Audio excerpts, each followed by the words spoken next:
बिस्मिल्लाहिर्रहमानिर्रहीम। अस्सलाम वालेकुम।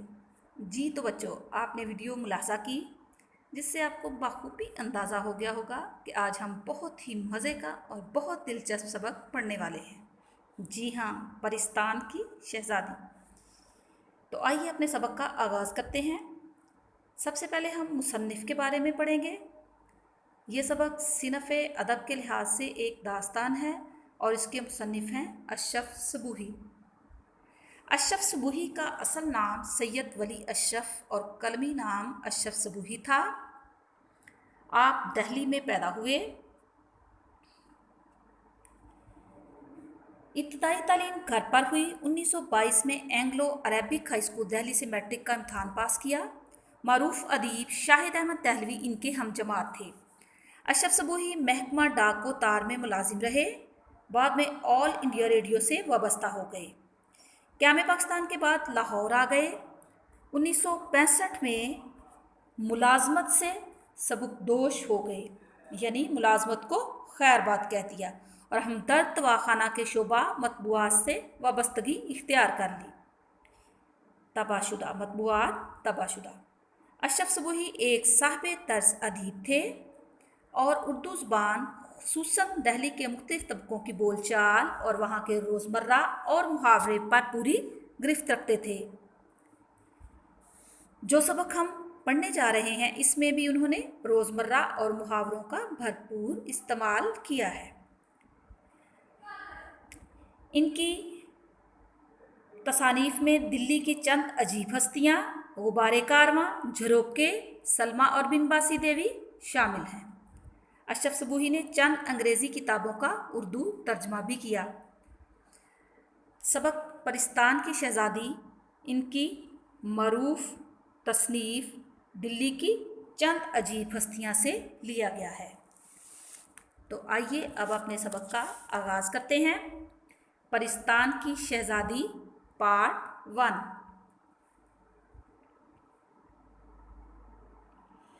सैयदानी बी का एक वक्त में बड़ा दौर दौरा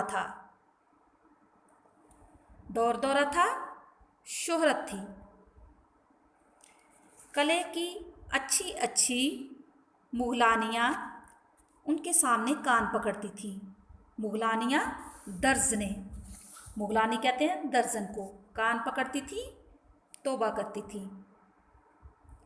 महल्लात में जहाँ कोई नया जुड़ा सिला, किसी नई वज़ा की टिकाई का जिक्र हुआ और ये बुलाई गई। नई वज़ा का, नई शक्ल का, टिकाई का, टाँकना, कपड़े टाँकना।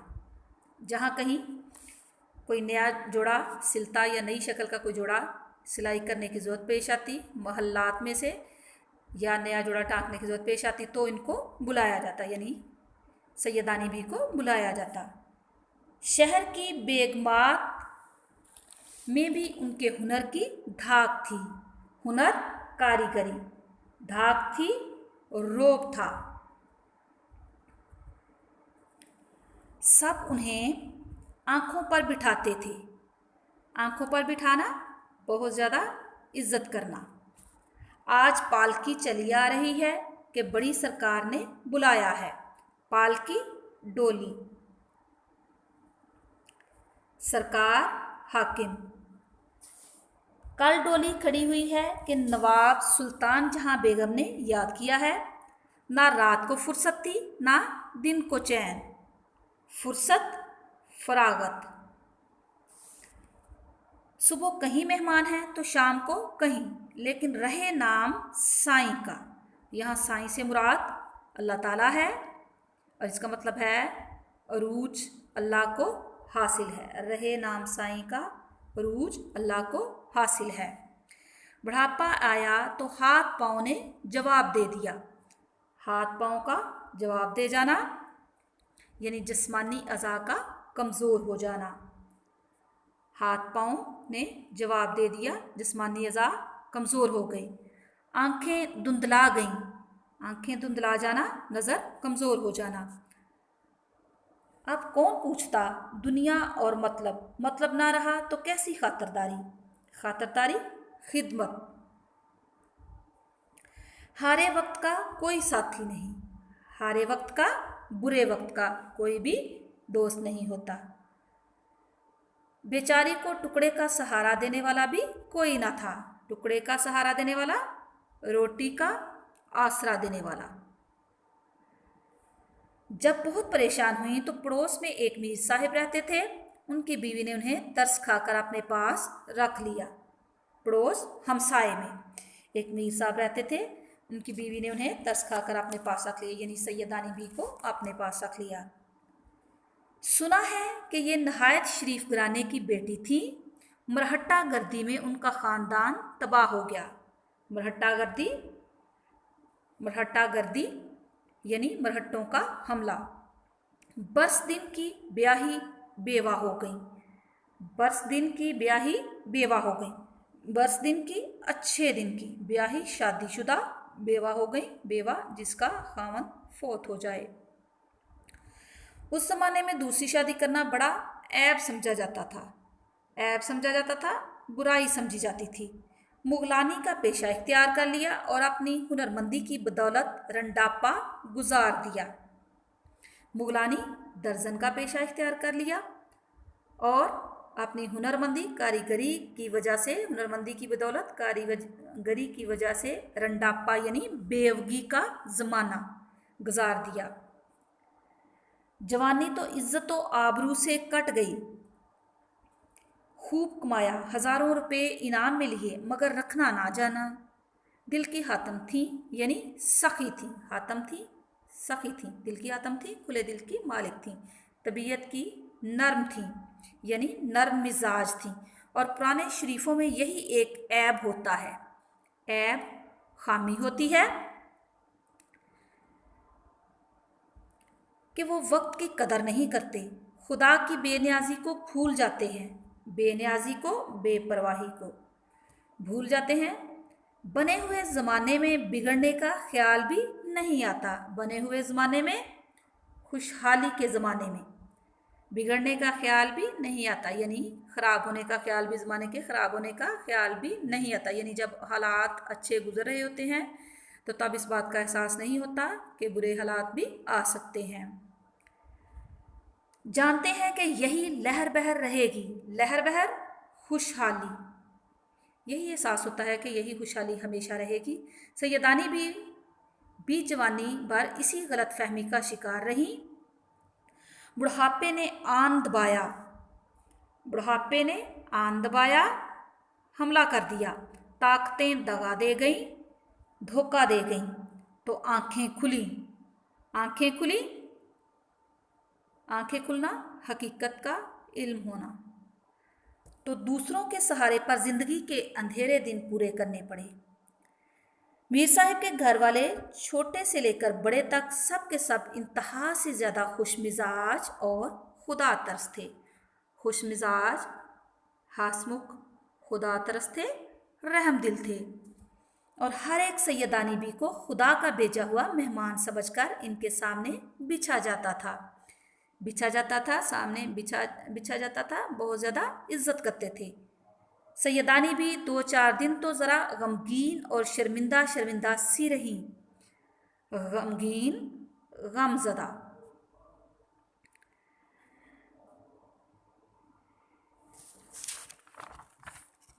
फिर इनका दिल भी खिल गया। इस तरह रहने लगी जैसे अपने कुनबे में। दिल खिल गया, खुश हो जाना।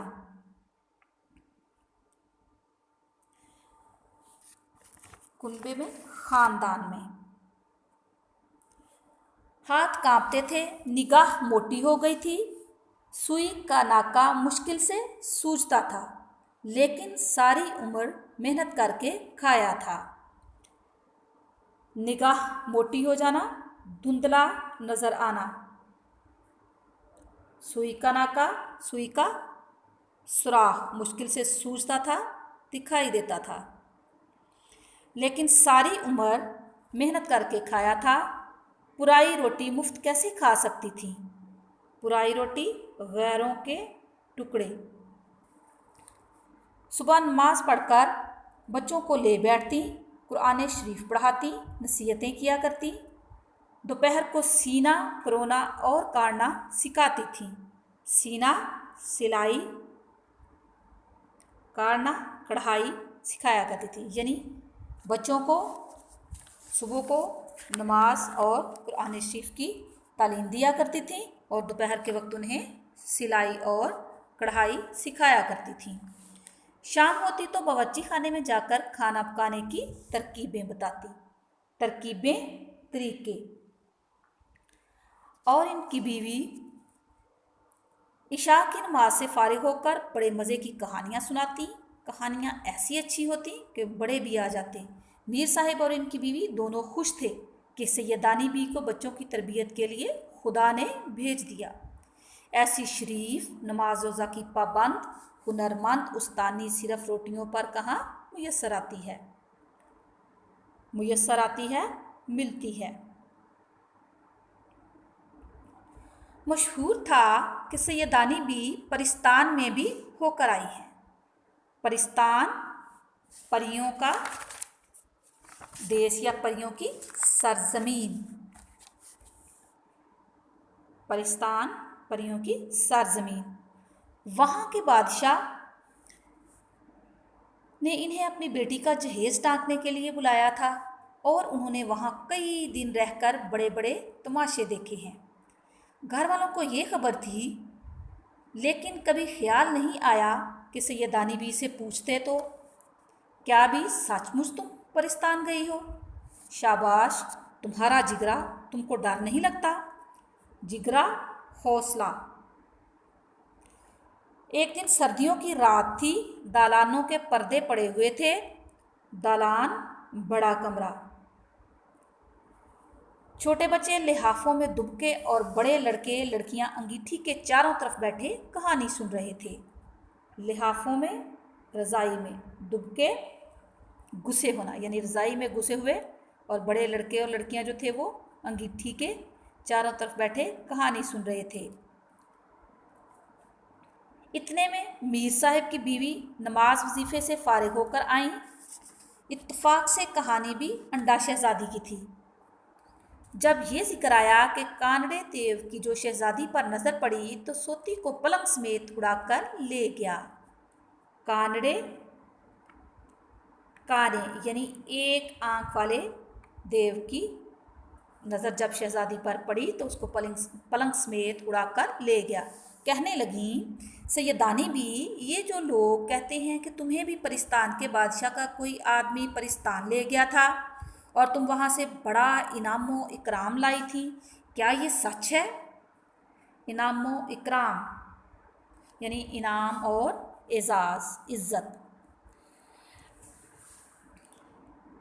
سیدانی بی سے میر صاحب کی بیوی پوچھتی ہیں کہ یہ جو لوگ کہتے ہیں کہ تمہیں بھی پرستان کا بادشاہ کا کوئی آدمی پرستان لے گیا تھا اور وہاں سے تمہیں بہت سے انعام و اکرام کے ساتھ رخصت کیا گیا تھا، کیا یہ سچ ہے؟ سیدانی بھی کہتی ہیں، ہاں بیوی، ہے تو سچ، بلکہ کئی دفعہ جنوں اور پریوں نے مجھے بلایا۔ میر صاحب کی بیوی، اوئی، اور تم بے دھڑک چلی گئی؟ اوئی یہ جو ہے یہ حرف حیرت ہے۔ بے دھڑک، بے خوف، کہتی ہیں حیرانی کا مظاہرہ کرتے ہوئے کہتی ہیں، اور تم بے دھڑک چلی گئی؟ سیدانی، پہلی دفعہ تو مجھے دھوکے سے لے گئے تھے، راستے میں جب بھید کھلا تو بتھیری ڈری۔ بھید کھلا، راز ظاہر ہوا تو بتھیری ڈری یعنی بہت زیادہ خوف زدہ ہوئی۔ کیا کرتی، دل کو مضبوط کر لیا، اللہ کو یاد کرتی ہوئی چلی گئی۔ نہ جاتی یا روتی پیٹتی تو جانے کیا آفت آتی، آفت، مصیبت۔ اس کے بعد جب گئی، ہنسی خوشی گئی اور ہنسی خوشی آئی۔ بیگم صدقے اپنے رسول صلی اللہ علیہ وآلہ وسلم کے، صدقے قربان جائیے اپنے رسول صلی اللہ علیہ وآلہ وسلم کے، اس پر ایمان رکھنے والے کا کہیں بال بھی کا نہیں ہوا۔ بال بھی کا نہ ہونا، نقصان نہ ہونا۔ پرستان میں بھی میری وہ خاطریں ہوئیں کہ کیا کہوں، خاطریں، خدمتیں، وہ خاطریں وہ کہتی ہیں کہ جو حضور صلی اللہ علیہ وسلم پر ایمان رکھتا ہے اس کو کہیں بھی کوئی نقصان نہیں پہنچا سکتا۔ کہتی ہیں کہ پرستان میں بھی میری خوب خاطر تواضع کی گئی، یعنی میری بہت زیادہ خدمتیں کی گئیں۔ میر صاحب کی بیوی: کچھ بھی صحیح بوا، میرا تو پتا پھٹ جاتا۔ پتا پھٹ جانا، خوف زدہ ہونا، صورت دیکھتے ہی جان نکل جاتی، یعنی شکل دیکھتے ہی جان نکل جاتی۔ سیدانی: نہیں بھی، یہ سب کہنے کی باتیں ہیں، ڈر کی باتوں سے ڈر لگا کرتا ہے، جہاں ڈر سامنے آیا پھر کچھ بھی نہیں۔ دیکھو بیماری سے لوگ کتنا بھاگتے ہیں، اور جب بڑے سے بڑا دکھ بھی آ جاتا ہے تو سہنا ہی پڑتا ہے۔ دکھ تکلیف سہنا پڑتا ہے، برداشت کرنا پڑتا ہے۔ میر صاحب کی بیوی: میں تو پھر کہوں گی تم کو شاباش ہے، صد رحمت اس پر جس نے تمہیں دودھ پلایا، صد رحمت، 100 رحمت اس پر جس نے تمہیں دودھ پلایا۔ اچھا ہمیں بھی تو سناؤ کہ کیا ہوا، کیوں گئی تھی پرستان؟ پرستان کیسا ملک ہے، وہاں کیا کیا دیکھا؟ عزیز طلبہ، اسی کے ساتھ ہمارا آج کا سبق اختتام پذیر ہوتا ہے۔ کل انشاءاللہ اسی سبق کا پارٹ 2 پڑھیں گے۔ اجازت دیجیے، اللہ حافظ۔